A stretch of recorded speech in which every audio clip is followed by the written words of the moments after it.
रात्री 12:02 व्हॉट्सअपवर मला एक कॉल आला. मी तो उचलला नाही. त्यानंतर परत पुन्हा लगेच माझ्या फोनवर मोबाईलवर कॉल आला आणि जे काय झालं त्यानंतरचं त्याच्या जो रेकॉर्ड केला त्याच्या अगोदर सुद्धा काही गोष्टी त्यानं बोलल्यानंतर मी कॉल रेकॉर्ड केला, कारण माझ्याकडे ट्रू कॉलर नव्हता. आज सकाळी मी ते हे केलं आणि त्याची वक्तव्य ही आक्षेपार्ह वाटल्यामुळं मी ते रेकॉर्ड चालू केलं आणि त्यानंतर मी फोन कट केला. एकदा परत पुन्हा फोन आला आणि त्यावेळेला रेकॉर्ड मी चालू केलं. ते दोन्ही कॉलचे रेकॉर्ड मी कालच रात्री माझ्या एका मित्राकडे ते परत पाठवले, कारण ते फेसबुकला टाकण्यासाठी जे करावं लागतं ते मला माहीत नव्हतं ती टेक्नॉलॉजी काय आहे ते, म्हणून एका मित्रानं मला ते परत दोन्ही कॉल एकत्र जोडून दिले आणि मग मी ते फेसबुकला टाकले. तिसऱ्या वेळेला सुद्धा कॉल आलेला होता, तो मी उचलला नाही, कारण ज्या पद्धतीनं ते स्वतःचे संस्कार दाखवत होते शिवाजी महाराजांच्याबद्दल. आम्हाला तर ही आता सवय झालेली आहे की ज्या वेळा आपण सत्य सांगतो शिवाजी महाराजांच्या इतिहासातलं किंवा संभाजी महाराजांच्या इतिहासातलं, तर त्यावेळेला एका महाराष्ट्रातल्या ज्यांनी संभाजी महाराज शिवाजी महाराजांना त्रास दिला अशा काही प्रवृत्ती या वारंवार ट्रोलिंग करणं असेल किंवा अशा पद्धतीनं काल ज्या पद्धतीनं आरवाच्या शिवीगाळ दिली तशा पद्धतीनं शिवीगाळ करणं असेल, जीवे मारण्याच्या धमक्या देणं असेल, हे वारंवार चालू असतं. पण हे सगळं झाल्यानंतर त्या ज्याचा कॉल आलेला त्याचा आपल्याला व्हॉट्सअपला तर नाव येतेच, माहीत आहे, त्याच्या प्रोफाईलला सुद्धा असतं. नंतर ट्रू कॉलरला आम्ही चेक केल्यानंतर असं लक्षात आलं की ही व्यक्ती नागपूरमधली आहे आणि त्यांचं तुम्ही प्रोफाईल बघितल्यानंतर असं लक्षात येतं की ते आत्ता सत्ताधारी पक्षातल्या सर्वोच्च नेत्यांच्या अत्यंत जवळचे आहेत असं त्यांच्या प्रोफाईलवरून लक्षात येतं. आणि खरं तर मला काय शिवीगाळ केली किंवा मला धमक्या दिल्या ज्या घाणेरड्या पद्धतीनं, परशुरामाचा परशु वगैरे असं काय काय, पण ते सोडून छत्रपती शिवाजी महाराज आणि छत्रपती संभाजी महाराज यांच्याबद्दल ज्या वाईट भावना या प्रवृत्तीच्या मनात आहेत त्या या माध्यमातून, या कोरटकरच्या माध्यमातून समाजासमोर आलेल्या आहेत. आणि याच्यावर हा फक्त माझ्या एका विषय नाही आहे, कारण मी असल्या ह्याला पोकळ धमक्यांना भीत नाही. शाहूभूमीतला शाहू महाराजांच्या विचारांचा पठ्ठा आहे मी. या असल्या धमक्या बिमक्या आम्ही घाबरत नाही कधी. पण ज्या पद्धतीनं शिवरायांचा संभाजी महाराजांचा अपमान यांनी केला आहे त्याच्यावर मात्र शासनानं कारवाई केली पाहिजे. तो एका विशिष्ट समाजाचा आहे, विशिष्ट पक्षाच्या जवळचा आहे, विशिष्ट व्यक्तीच्या अत्यंत जवळचा आहे, काही वरिष्ठ पोलीस अधिकाऱ्यांच्या जवळचा आहे. म्हणून त्याच्याबद्दल जर एक वेगळी भूमिका शासन घेणार असेल तर मात्र हा महाराष्ट्र शिवरायांचा राहिलेला नाही, हा महाराष्ट्र दुसऱ्या बाजीराव पेशवाईचा झालेला आहे असं म्हणावं लागतं. एकूण संभाषणामध्ये शिवाजी महाराज पळून गेले, देशपांडे नसते तर शिवाजी महाराज वाचले नसते असा एक उल्लेख आहे. काय सांगू शकाल तुमच्या? सगळंच ते संभाषण अत्यंत विषारी जातीय मानसिकतेनं भरलेलं आहे. शिवाजी महाराजांच्या बद्दल ज्याच्या मनात अत्यंत विष भरलेला आहे तोच व्यक्ती असं बोलू शकतो. शिवाजी महाराजांच्या समकालीन ते शत्रू जे होते त्यांनी सुद्धा कधीही अशी विधानं केलेली नाहीत. अशी विधानं या महाभागानं केलेली आहेत आणि ती नुसती निषेधार्ह नाही आहेत. तर बघताय आपण की महाराष्ट्रात अशा पद्धतीनं शिवाजी न होते रामदास न होते तो शिवाजी को कोण पूछता अशा म्हणणाऱ्या कोश्यारी बरोबर सुद्धा त्या महाभागाचे फोटो आहेत. म्हणजे ह्यांची शिकवण काय हे आपण तपासलं पाहिजे आणि शिवाजी महाराजांची संभाजी महाराजांची बदनामी करणाऱ्यांच्यावर कडक कारवाई झाली पाहिजे. मुख्यमंत्र्यांचं देखील या सगळ्यामध्ये त्यांनी नाव घेतलेलं आहे, त्यांच्या देखील जातीचा त्यांनी उल्लेख केलेला आहे. आणि हे करत असताना मराठा समाजाबद्दल देखील एक आक्षेपार्ह वाक्य त्यामध्ये दिसतंय. कसं बघताय याकडे, एकूणच ज्या पद्धतीनं हे संभाषण केलं? महाराष्ट्रामध्ये अनेक वर्ष अनेक जातीच्या समूहांच्या व्यक्तींचं मुख्यमंत्रीपद त्यांनी भूषवलेलं आहे, पण कधीच कुणीच माझ्या माहितीप्रमाणे असा जातीचा गंड दाखवून अशा पद्धतीनं वक्तव्य केलेलं नव्हतं. आणि म्हणजे ज्या पद्धतीनं एक उन्माद चढलेला दिसत आहे तो सगळीकडेच आहे. त्याच्या विषयावर सरकारी अधिकारी सुद्धा काही लोक बोलत नाहीत.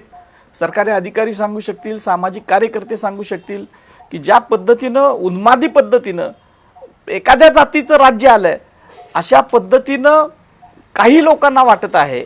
हे महाराष्ट्रात ह्याच्या अगोदर कधी घडलेलं नव्हतं. प्रशांत कोरटकर जे आहेत त्यांचा असा दावा आहे की हा सगळा ऑडिओ जो आहे किंवा माझा आवाज मॉफ करून हे सगळं वापरलं गेलेलं आहे. इंद्रजित सावंतांनी या संदर्भात खात्री करायला पाहिजे होती, माझ्यासोबत चर्चा करून ही पोस्ट टाकायला पाहिजे होती.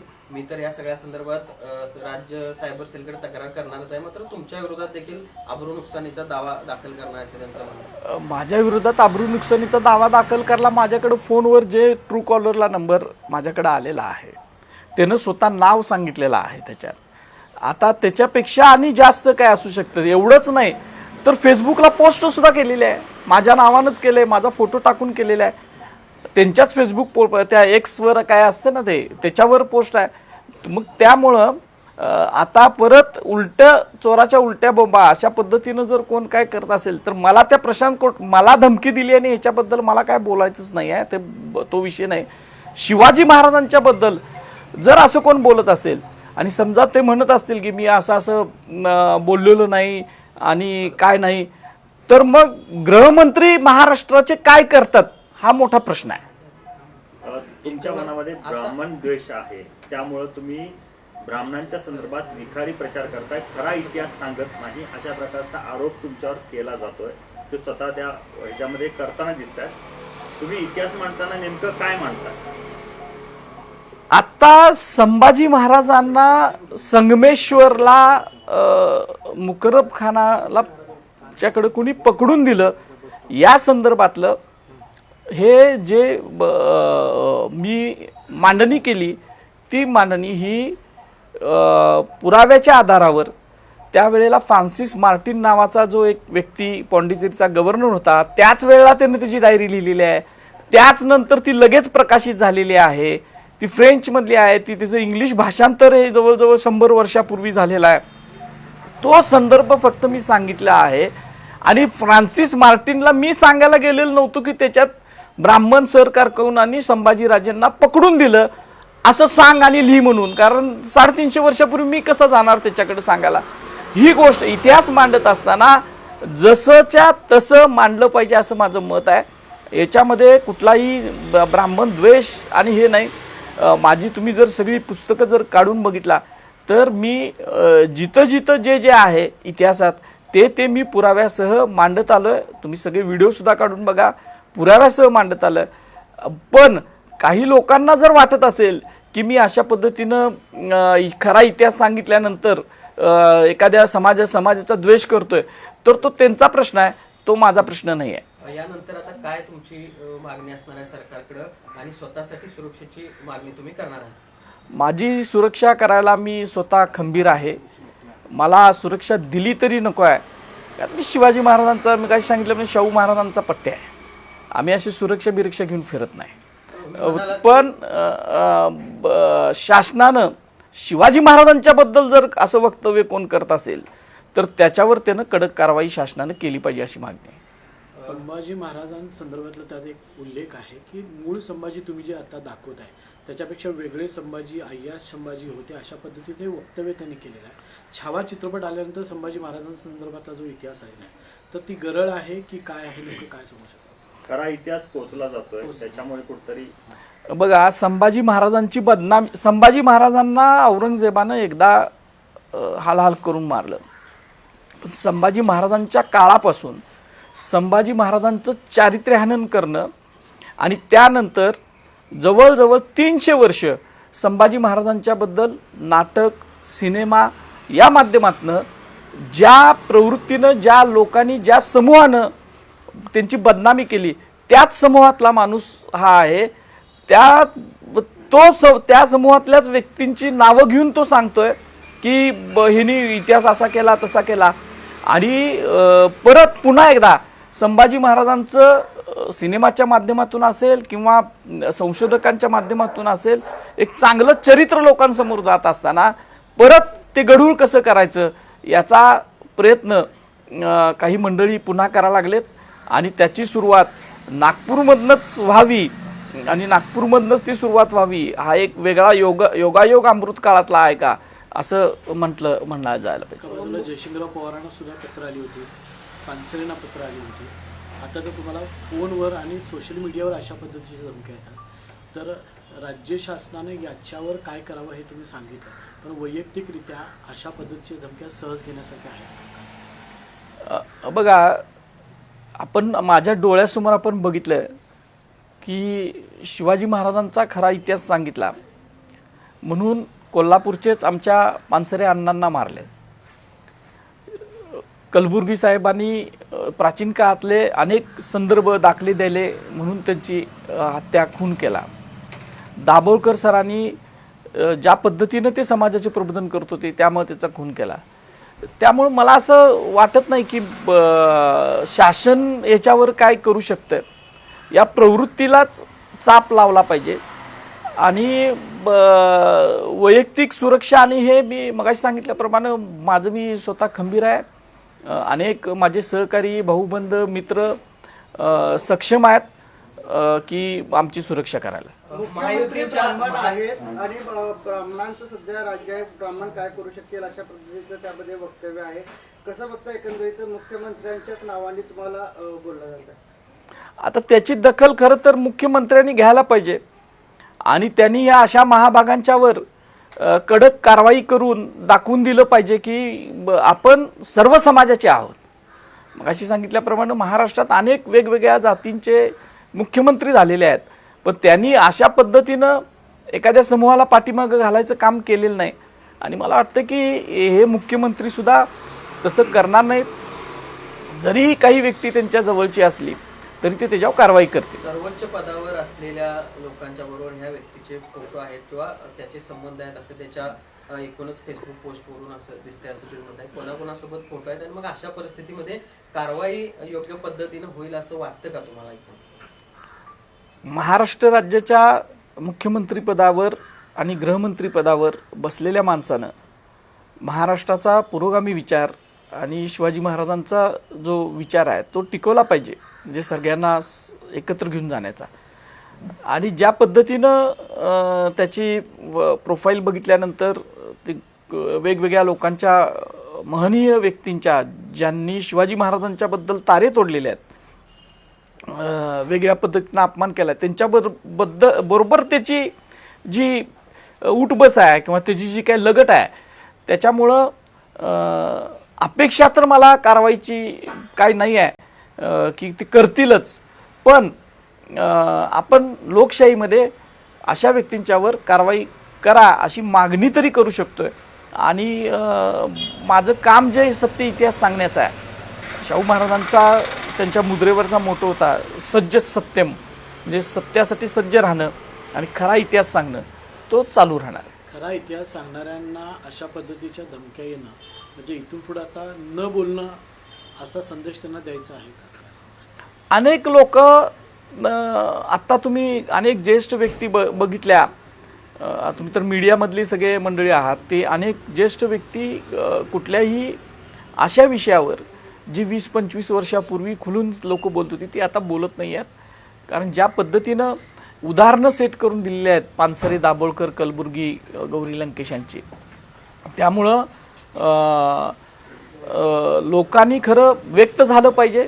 मोठा समूह आहे, एखादं इंग्रजांसारख्या अत्यंत क्रूर अशा राजवटी संघ झुंजून आपण स्वातंत्र्य मिळवलं आहे, त्यांच्या पुढं जाऊन आपण आपला संघर्षाचा जो विचार आहे तो टिकवला पाहिजे. काही सकाळपासून शासकीय जे अधिकारी आहेत किंवा राजकीय जे आहेत यांच्याशी काय बोलणं झालं, त्यांचे काय संपर्क झाला? खरं तर पहाटे मी 3-3:30 वाजता ती पोस्ट केली होती विचार करून. त्यानंतर सकाळपासूनच अक्षरशः संपूर्ण महाराष्ट्रभरातून अनेक सामान्य शिवप्रेमींचे आणि जे माझे हितचिंतक आहेत अशा सगळ्यांचे महाराष्ट्रभरातून फोन येत आहेत आणि त्यांना माझ्या सुरक्षिततेचा विषय तर आहेच, पण त्याचबरोबर ज्या पद्धतीनं शिवरायांच्याबद्दल बोललं गेलं त्याच्याबद्दल त्यांना अति वेदना आणि दुःख होत आहेत.